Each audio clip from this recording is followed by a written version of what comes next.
নিশ্চিত হারের ম্যাচেও কিভাবে জয় ছিনিয়ে নিতে হয় সেটাই এবার দেখালেন মাহমুদুল্লাহ। শুরুটা শাহিন আফ্রিদিকে সঙ্গী করে, শেষটা ছিল ফাহিম আশরাফের তাণ্ডবে।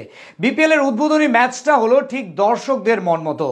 এক ম্যাচেই প্রায় 400 রান, রাব্বির 94 এর বিপরীতে হারতে যাওয়া ম্যাচ একাই জিতিয়ে ফিরলেন মিস্টার ডিপেন্ডেবল।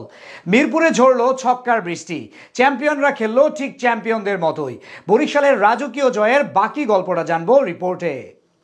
সবশেষ 3 বলে প্রয়োজন ছিল 11 রান, তাহলেই সেঞ্চুরি করতে পারতেন ইয়াসির আলী রাব্বি। প্রথম বলে ছক্কা মারলেও পরের বলে সিঙ্গেল নেওয়ার সুবাদে স্পর্শ করতে পারেননি 3 অঙ্কের ম্যাজিক ফিগার। তবে তাতে কি, রাব্বি আজ যা করলেন সেটাকে বিশ্লেষণ করা সত্যি কঠিন।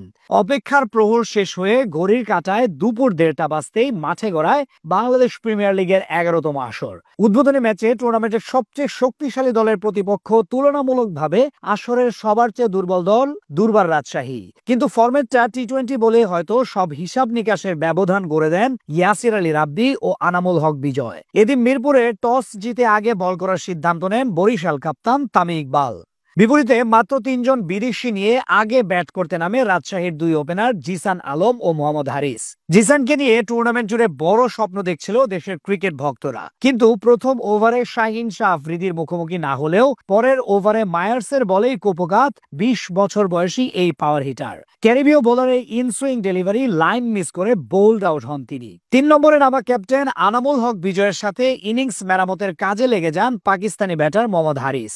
শাহিন শাহ আফ্রিদির বলে একটি ছক্কা হাঁকালেও মাত্র 12 রান করে মায়ার্সের দ্বিতীয় শিকার হয়ে সাজঘরে ফিরেন তিনিও। পাওয়ার প্লেতে 2 উইকেট হারানো রাজশাহীর হাল ধরেন 2 দেশীয় ব্যাটার ইয়াসির আলী রাব্বি ও আনামুল হক বিজয়। দুজন মিলে শুরুর দিকে ধীর গতির হলেও সময়ের সাথে সাথে বরিশালের বোলারদের বিপক্ষে আগ্রাসী হতে থাকেন।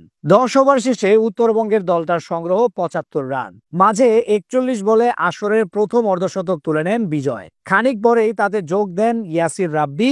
এরপরে বিধ্বংসী রূপ ধারণ করেন দুজন। তারা 87 বলে করেছেন 140 রানের বড় জুটি। বিজয় 65 রানে ফিরলেও ইয়াসির রাব্বি ছিলেন অপরাজিত। তার 8 ছক্কা ও 7 চারে 94 রানের ইনিংসের উপর ভর করে 197 রানের পুঁজি পায় দুর্বার রাজশাহী। জবাবে ব্যাট করতে নেমে জিসান আলমের প্রথম বলেই এলবিডব্লিউর ফাঁদে পড়ে প্যাভিলিয়নে ফিরেন নাজমুল হোসেন শান্ত। স্বীকৃত টি-20 ক্রিকেটে এটি তার দ্বিতীয় ডাক মারার রেকর্ড, যেখানে দুবারই হয়েছেন রাজশাহীর বিপক্ষে। তার বিদায়ের পরের ওভারেই তাসকিনের বলে আউট হন তামিম ইকবাল। ইনিংস বড় করতে পারেননি কাইল মায়ার্সও। 5 বলে 6 রান করে তিনিও ফিরেন সাজঘরে। পাওয়ার প্লেতে 3 উইকেট হারানো বরিশালের বিপদ বাড়ে 13 রান করে হাসান মুরাদের শিকার হয়ে মুশফিকুর রহিম আউট হলে। এরপর দলের হাল ধরেন মাহমুদুল্লাহ রিয়াদ ও অবাক করে দিয়ে 7 নম্বরে ব্যাট করতে আসা শাহিন শাহ আফ্রিদি। আফ্রিদি 17 বলে 27 রান করে বিদায় নিলেও ফাহিম আশরাফকে সাথে নিয়ে তাণ্ডব চালান মাহমুদুল্লাহ রিয়াদ। শেষ পর্যন্ত তার 26 বলে 56 রান এবং ফাহিমের 21 বলে 54 রানের উপর ভর করে সহজ জয় নিয়ে মাঠ ছাড়ে বর্তমান চ্যাম্পিয়ন ফরচুন বরিশাল।